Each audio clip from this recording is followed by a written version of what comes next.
Assalamualaikum warahmatullahi wabarakatuh. Perkenalkan nama saya Nyumutari. Di sini saya akan mempresentasikan dari Project Sustainable Design yang saya bikin, yaitu berupa pengolahan sampah menjadi DIY journal. Menurut data Sistem Informasi Pengolahan Sampah Nasional atau SIPSN, pada tahun 2020 terdapat 5 kategori penyumbang sampah terbanyak di Indonesia, dan sampah kertas menduduki peringkat keempat dari 5 kategori penyumbang sampah terbanyak. Padahal jenis sampah yang berpotensi dimanfaatkan kembali adalah sampah kertas. Jumlah sampah kertas menyumbang sebanyak 11,9%, padahal sampah yang memiliki potensi dimanfaatkan kembali adalah sampah kertas. Semua aktivitas akan membutuhkan kertas, akan tetapi untuk menghasilkan kertas dalam jumlah yang tidak sedikit, dibutuhkan pohon yang banyak untuk ditebang dan juga limbah yang akan dihasilkan. Untuk mendukung kesepakatan pembangunan global dalam tujuan PBB tahun 2020, Sustainable Development Goals dalam kategori ke-12, yaitu konsumsi dan produksi yang berkelanjutan, dengan penggunaan yang efisien dari sumber daya alam, serta mengurangi produksi limbah melalui tindakan pencegahan, pengurangan, dan penggunaan kembali. Salah satu upaya untuk mengurangi timbunan sampah kertas adalah dengan memanfaatkan kembali melalui recycling untuk memperpanjang siklus hidup kertas.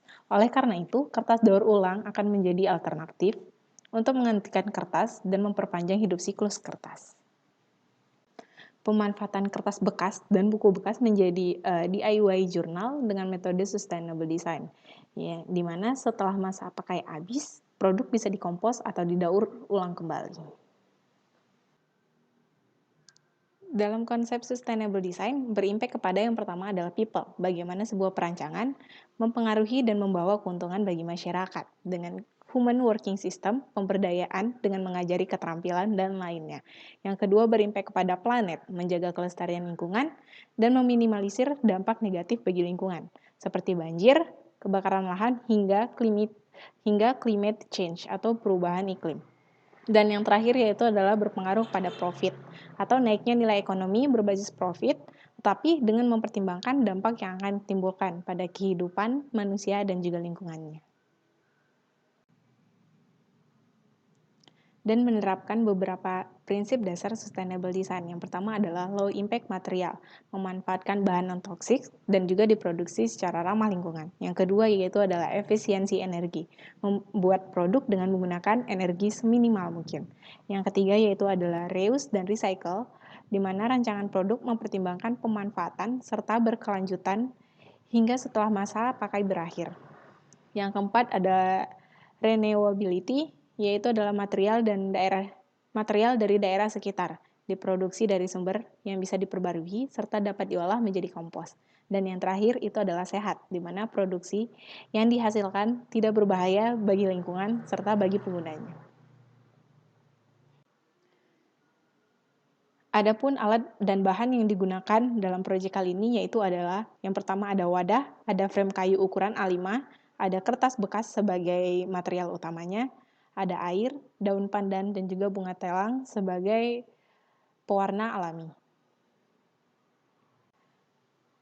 Proses pengolahan pertama yaitu adalah pengolahan kertas menjadi bubur kertas. Yang pertama itu ambil kertas tidak terpakai secukupnya, lalu potong atau robek kecil kertasnya hingga menjadi material yang kecil. Yang ketiga yaitu adalah rendam dengan air sambil diremas-remas untuk menghancurkan kertas tersebut dan diamkan selama 30 menit.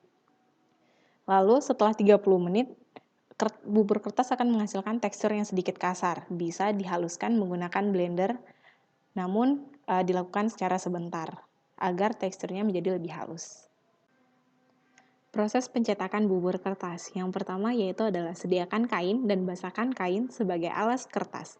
Yang kedua yaitu adalah masukkan bubur kertas dan air dengan perbandingan 1 genggam bubur kertas berbanding 1 gayung air.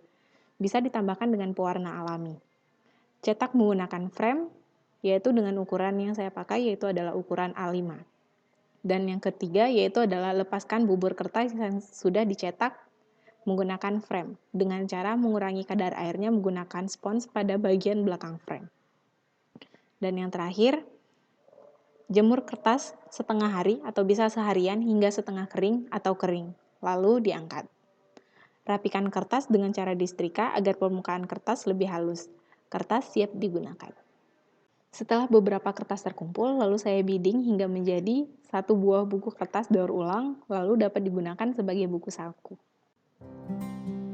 Dan yang terakhir adalah proses saya DIY membuat jurnal menggunakan jurnal kit yang sudah saya punya, lalu dihias.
Demikianlah tahapan saya membuat DIY jurnal menggunakan daur ulang sampah kertas. Terima kasih.